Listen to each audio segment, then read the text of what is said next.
Okay, welcome everyone. We're in Parshas Chayei Sara. All right, I want to kind of talk about a deep thing tonight. I always like to talk about deep things. That's what makes it fun. But we're going to give like sort of an overview of some of the ideas in the parsha and the story in the parsha, and then I'm going to explain something that's very, very deep, and hopefully we'll be able to tie it to our lives.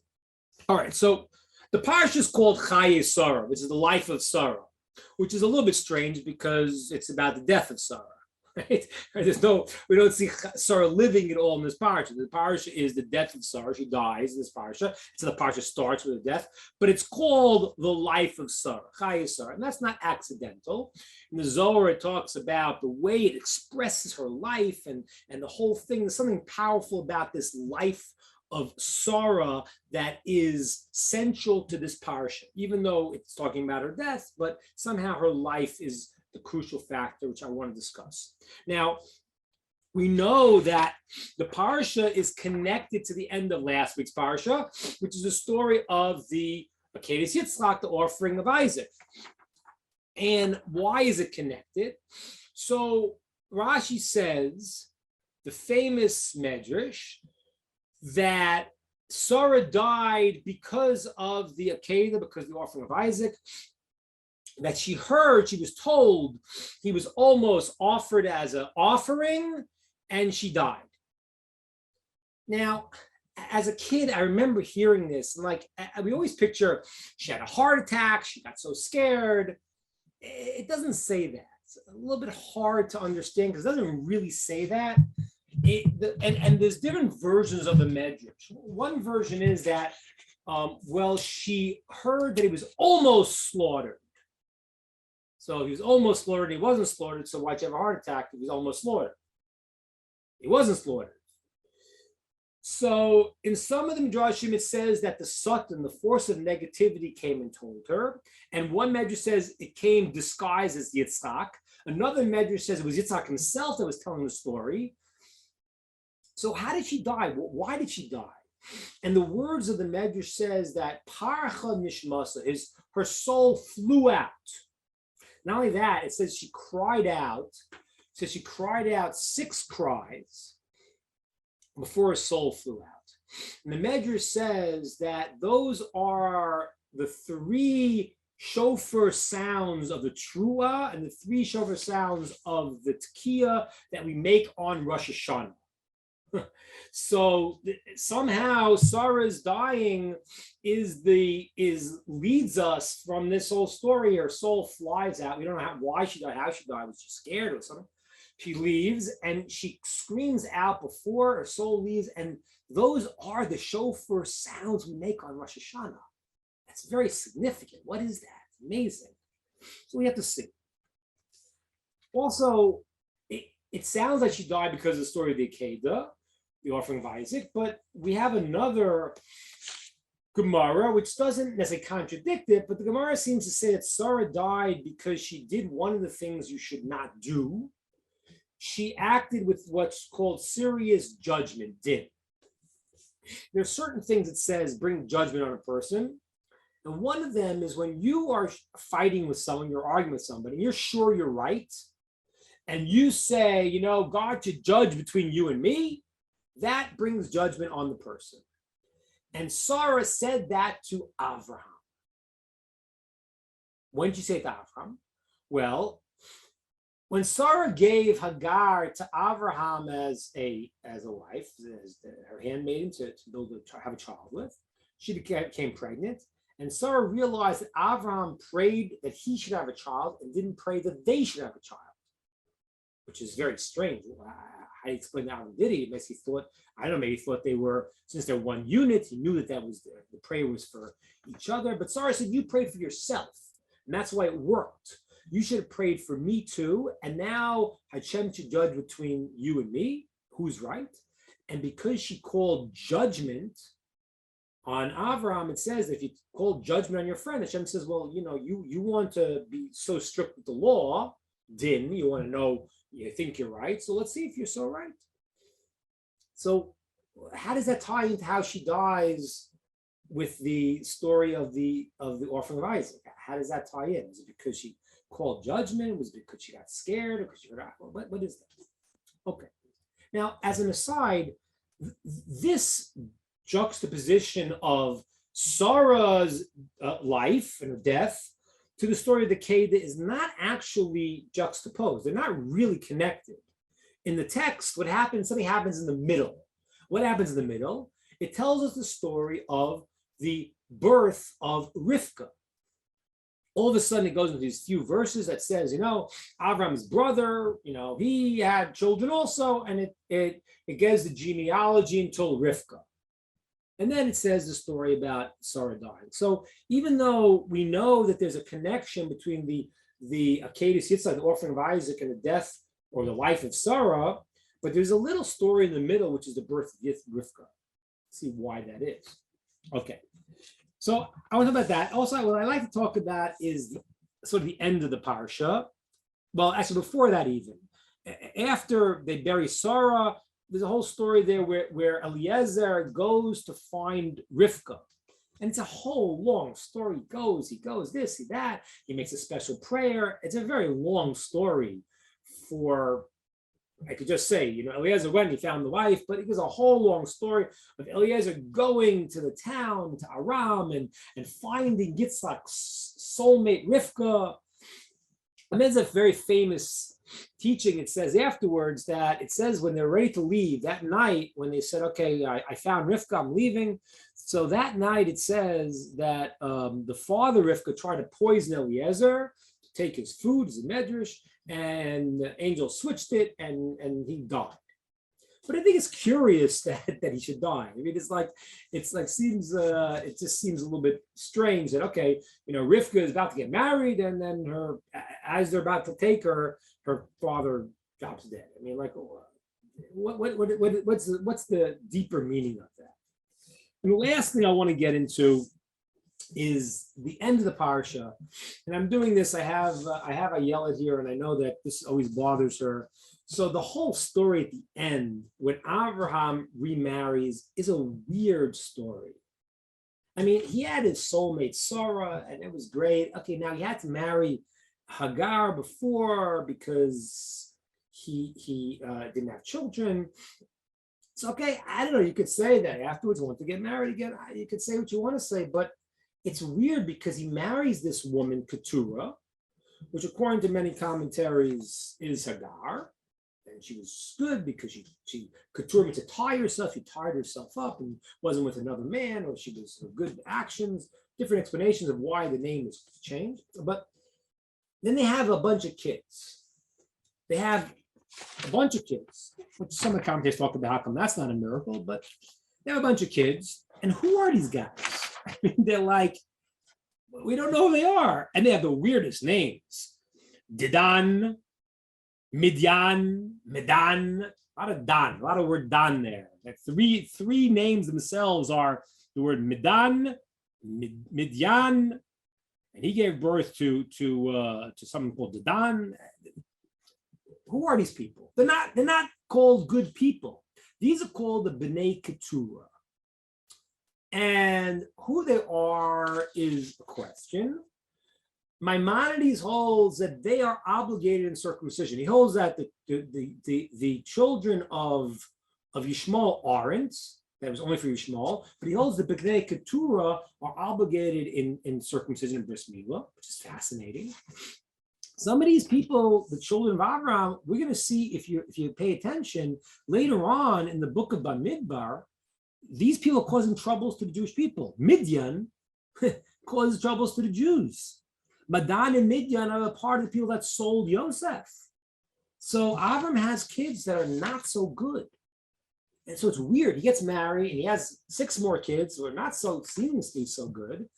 And it's also really weird because, like, you would think the logic would be that Avraham in his older age, as he became a great person, and greatness was by Yitzchak, and now he's even greater, he should have great tzaddikim and great righteous people. In the end, he has the opposite, even though he's at the pinnacle of who he is, which is very strange.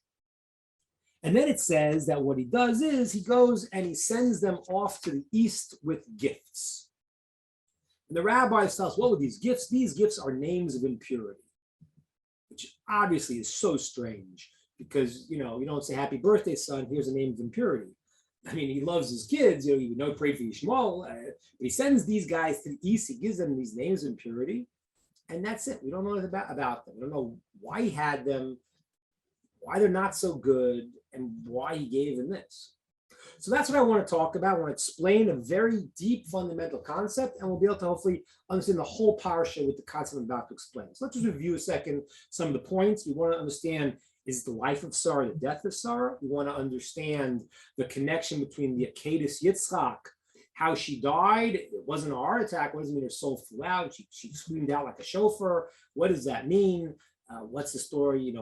And also she seems she died because she was upset with Avram and said, you weren't good to me, you didn't pray for me. And then through the Rivka story in the beginning, and then Rivka afterwards, and then Avram marrying the Keturah and having 6 kids that don't seem to be too good.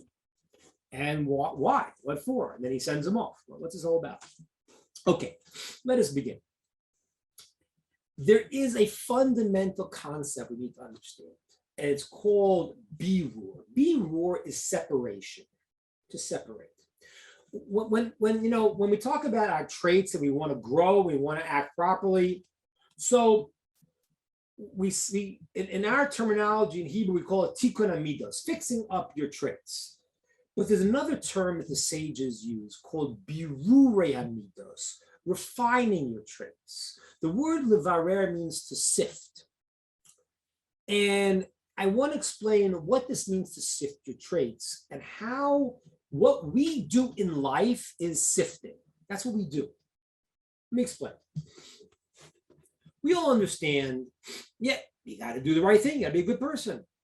So if you're dealing with a very coarse realities between, being an evil person and a good person, we're not talking about that. Thank God, that's not our world. It's not a choice between being a criminal and being what they call a nice guy. That's not the choice. No one's being a criminal, a nice guy. But when you're a nice guy or a nice woman, how nice are you? You help people, and how much of that is mixed in because it makes me feel good about myself? So I do good things, but to fix myself up properly, I need to sift them out and make sure I'm doing things for the really, really good reasons, and any bad that's mixed in with my good, to sift that out. That is how we function in life, okay? Not only that, there's a much deeper idea in this, and I want to explain this. It's very fundamental, but it's very deep. When God created this world, so what happens is there are many things in the world, and the mystics tell us, Kabbalists tell us, that everything for it to exist has to have some spark of good inside of it. If it didn't have some godly aspect to it, it would not exist. What would be the light that would keep it alive? So let's understand that. With people, there are people who you see and they're really, really bad. But inside, someplace deep down, there may be some spark of something good that you're trying to fan and pull it out. And to do that, you need to separate the bad from them. Listen, you can't do this, you can't do that. Get these bad things out of here, and then you could fan the flame of what's good inside of them. This concept, the mystics call nitzutze kedusha, sparks of holiness. And everything that is in this world has something in it, and you gotta try to separate the bad and bring out the good. So let's talk about this. That means in people, that means in iPhones, that means in everything. You have an iPhone. Well, an iPhone can really be a very, very bad thing. That's why, in Israel, places they walk around, anything but the iPhone. No. Why? Because we know it can be used very bad. Same time is, I prepared this class on my iPhone. I had every single book. People know that I have a lot of books. I have three rooms full of books in my house, but I was able to get today books that I don't own. So it could be for good also.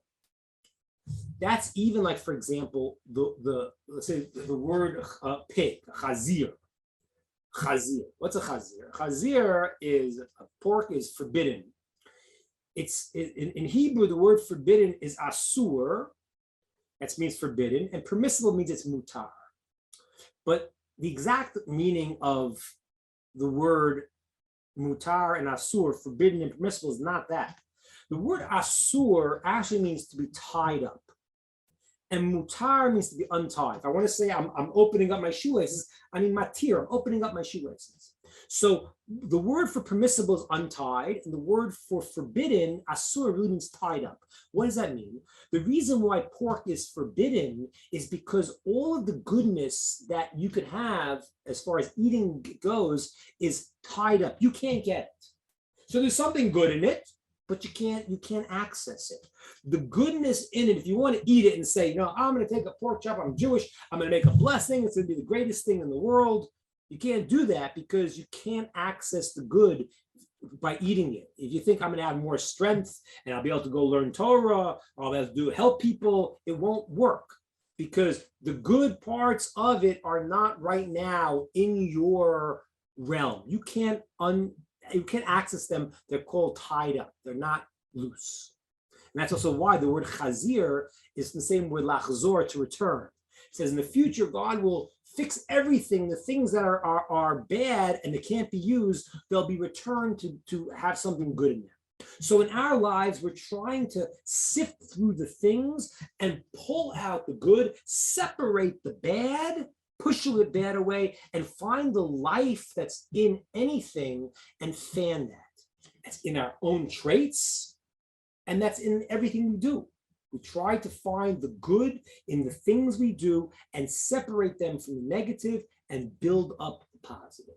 That is the job as an individual, and it's the job on a global level that we go and bring God into the world by separating the bad and bringing out the godly in everything. With that introduction, we can really understand actually the whole parsha. Okay, let's understand. Sara, when for that, I said when a person is in life, so they have a job to do. If I'm alive, I have a mission. I have something I want to accomplish. I have something that I have to do. I have my things to varer, to fix up in this world that are connected to me. In the story of Sara, what happened was that, yes, in a certain sense, she called to Avram and said, you didn't pray for me, and I'm bringing judgment down. But judgment, din, is not say a bad thing. Din means that there is a rule. There's the rule of law. It has to fit. And Sara asked for judgment. I want everything to be earned. I want everything to be deserved. Avram, what you did is wrong, and I'm calling you on it. And therefore, what happened? When Yitzchak and Avraham did the offering of the Akedah Yitzchak, Avraham came to his completion. He really had no more work to do in this world. As a matter of fact, the Medrash says he said to God, no more tests, right? We're done. And God said, yeah, that's it. You're done. So imagine somebody, says, okay, I've done everything I have to do in this world. So what happens? Unfortunately, you need to check out because what are you doing? If you're alive, then there's more work to do. Avraham had completed everything. And the truth is, so did Sarah. And that's what I want to explain, what happened. That I said that when she died, there was like a judgment issue, but she was told about the Akedah Yitzchak. I want to maintain that she didn't die out of a heart attack of fear. That's not what happened. Well, it says her soul flew out. She blew a shofar. She called out to Hashem, meaning that she was part of the Akedah Yitzchak. She did the whole thing herself. She was willing to actually give Yitzchak up when she heard that story. She was there. And she connected so much, her own soul left her. There's actually one Hasidic master that says that the words it says she heard he was almost slaughtered and wasn't. He wants to claim that's why she died, because she got concerned that maybe he wasn't slaughtered because there was something wrong with him. Okay, I'm not saying that approach, but the point is that it wasn't that, oh no, it was terrible. That wasn't the approach. The approach was that she also participated in that moment. And her soul flew out of a connection to God. She heard about it, whether she heard it from Yitzchak or from Sutton, wherever, but the judgment was, okay, you're going to hear it, and this is what it is, and now you accomplished your mission, and the judgment means you have nothing left to do in this world. And that's why the Parsha is called the life of Sara. It's not about her death, because she died because she completed everything she had to do. The judgment meant that, yeah, time's up. You finished everything. And when she heard about the Kedah and she was part of it, her soul flew out too. That's also why it's connected, the connection, I think I said in a second, so people are asking, it's a punishment. I'm not saying it's a punishment. First of all, there's different ways to say it. There's a lot of midrashim. I'm not saying it's a punishment. That's exactly how I'm saying. I'm not saying it's a punishment. I'm saying a different approach. So we're not saying it's a punishment. We're saying that Sara was, because Rashi doesn't say it was a punishment. Rashi says the Gemara there that says that she called judgment, that's why she died. It didn't say she was punished. It says there are certain things that you do that bring judgment on a person. Let me explain this a little bit further. It says it says that tzaddikim ask for judgment. By Yaakov later on, it's going to say that Yaakov says, if you'll be Lilo King, you'll be to me God, but he uses the name of judgment. And the Talmud says that the righteous ask for judgment. Why do they ask for judgment for? Because like this. This is an example I always give. Let's say I want to teach you how to play tennis. And I say, I'm a nice guy. I'm going to let it bounce on your side 3 times, 4 times. You can hit it out of bounds. It's okay. It's okay. I'm a nice guy. I'm giving you all the kindness. So what happens is that you never learn how to play tennis. The tzaddikim wanted to be according to the rules. And you have to understand this, because it's going to tie together in the end what happens to Avram's other children. And Phil, this is really for us what we're talking about. In the world today, if you give items free and you don't earn them, you will not want them. They're not going to be yours. You will not appreciate them, and you will not. It's gonna backfire, right? It doesn't work. Socialism doesn't work for many reasons. One reason it doesn't work is because the only way you have something is when you have it. You did it. You earned it. So the approach we're saying here is that Sara it's not a punishment, it's her job. And there's many sources. It says it's in the Zohar, the base Yaakov. I'm not making this up out of the blue. Many mystical sources that say exactly like this. The Sadi Mesharim says this. So that this is Sara completing herself. I'm just adding that she completed herself, and because it was according to the rules, without any extras, so she doesn't stay in the world. She's finished.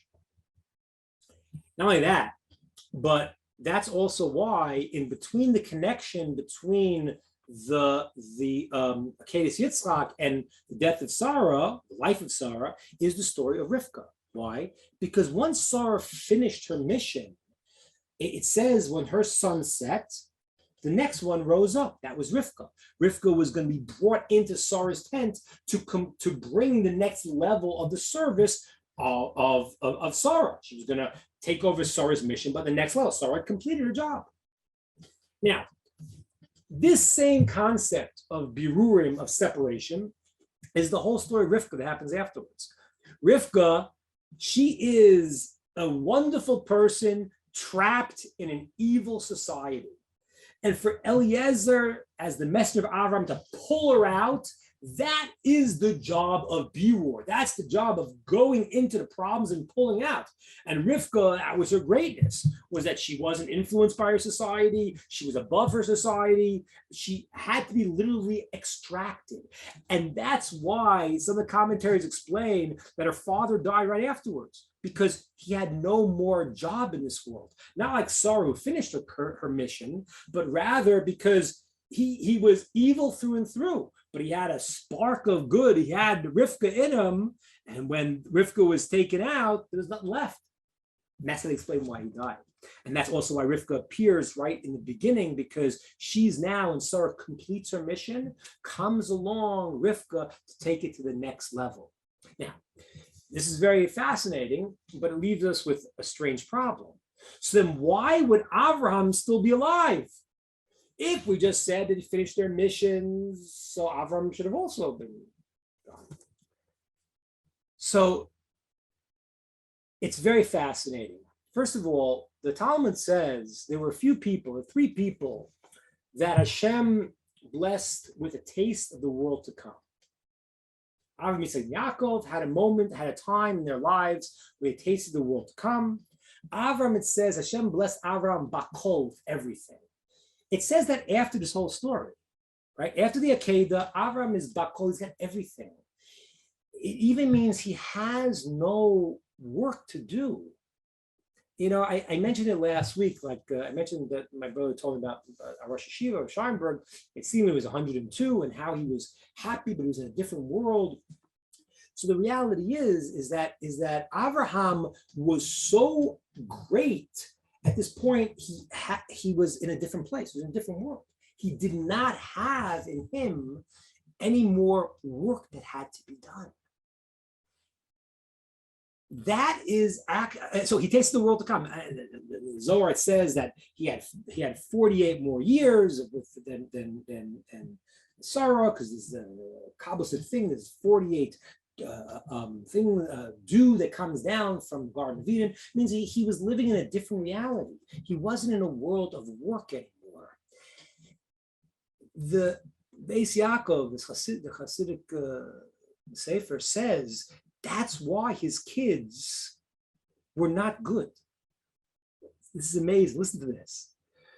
When a person is striving and trying to do more, then they can go forward in the world.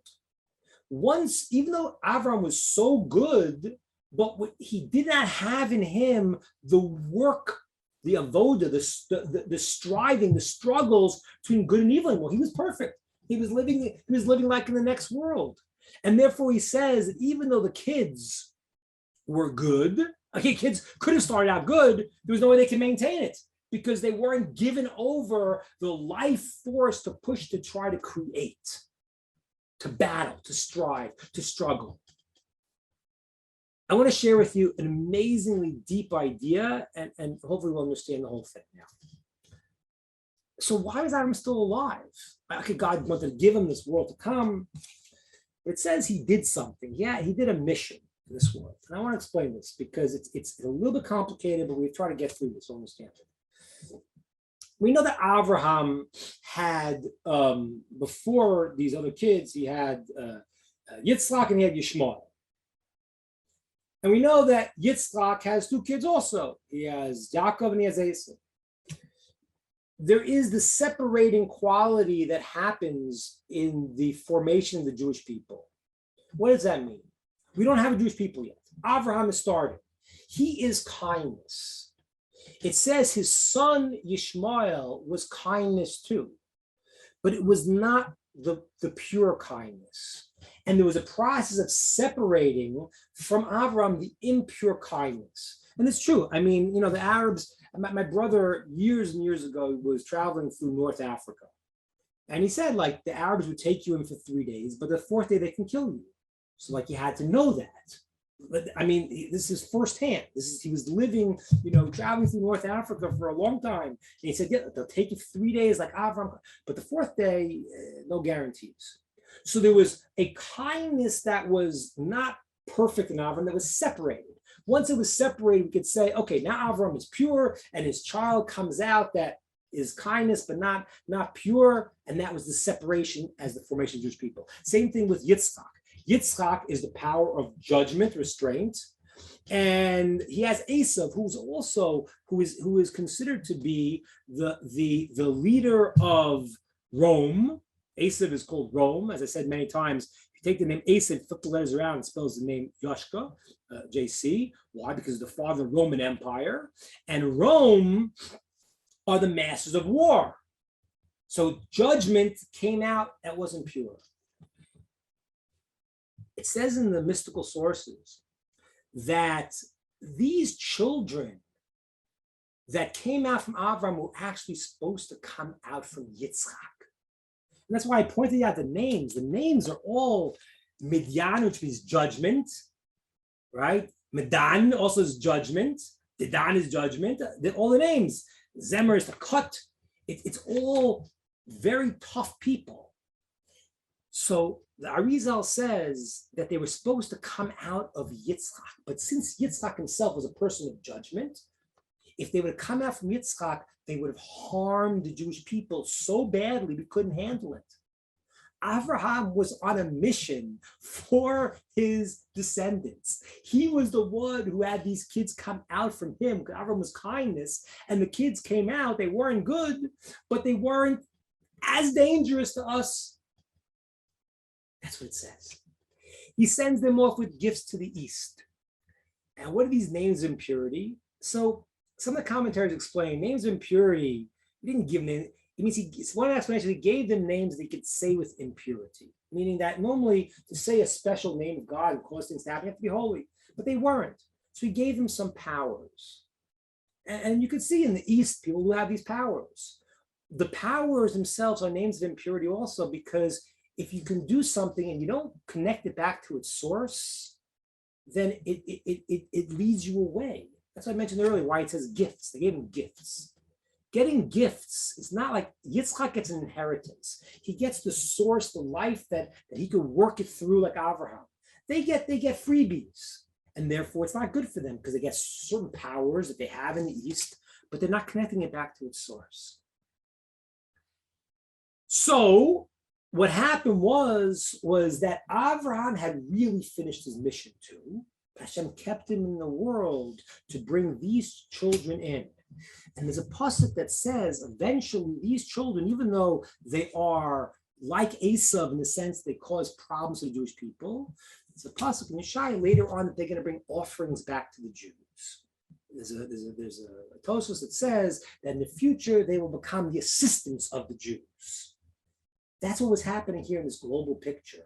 There was more separated that needed to be done from Yitzchak. Avram took that job. He separated these people who were problems, but they were kept on a lower flame. And yes, like they are a rod for the Jewish people and a staff, and hitting staff like that. But it's not going to be overbearing. And in the end, these people will themselves become subservient and connect to the Jews in the time of the Mashiach. And that maybe is why the Rambam says they themselves have the quality that they are supposed to be circumcised. That is the overview of this parsha.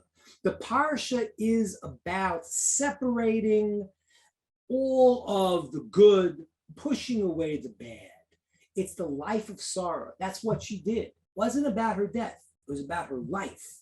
Her life was, as we say in Eshes Chayil, Darsha Semer Fishtim. She separates the wool from the flax. And the commentaries say that's Asa, that's Yitzchak and Yishmael. She knew, she said, listen, I can't have this mixture. We live in a world, once we live in a world, the tree of knowledge of good and evil, the world is all mixed up. And you don't, honestly, if you read a newspaper, I mean, it's pretty obvious. You know, it's a fascinating thing. I quote it all the time. The Nazis, before they did all the heinous crimes on the Jews and on humanity, they forbade circumcision because it was cruel. So very often what happens is people, they are pretending to be something. And they're saying something. And they'll come out in the name of righteousness, in the name of goodness. And it's not. And you need to separate that. You need to say, wait a minute. And you can even do it in a positive way. I would even say people today, most people who have, not most, I don't know, many people have crazy ideas. It's rooted in something good. There's an idealism that everything should be a certain way. We want everyone to have. So, but then they create a philosophy because they don't know what's really in their heart is jealousy. This guy has more than me and I want to take his money. So therefore I'm making certain things up, certain rules up. They create a philosophy because the mixture of whatever is that's good there is so messed up in terms of the negative that it creates these philosophies. The Nazis come out, hey, we're very high in moral. The quality of separation means that you look at something and you say, what is really true, what is good, and get rid of the negative. Avram and Sara did that their whole lives. Sara, when she completed that mission, she left this world, and it's not about her death, it's about her life. Her whole life was that. Abraham, for the Jewish people, continues that mission, and that's why there's a medrash that says that God told him to marry Keturah, which is wild. I mean, all these negative kids coming out, yeah, Hashem had a plan. And Avram, you're going to take care of this mission. And the medrash says he told him to do it. It wasn't Avram just said, yeah, but no, I want you to do this. I want you to bring this to the world. It's part of the mission.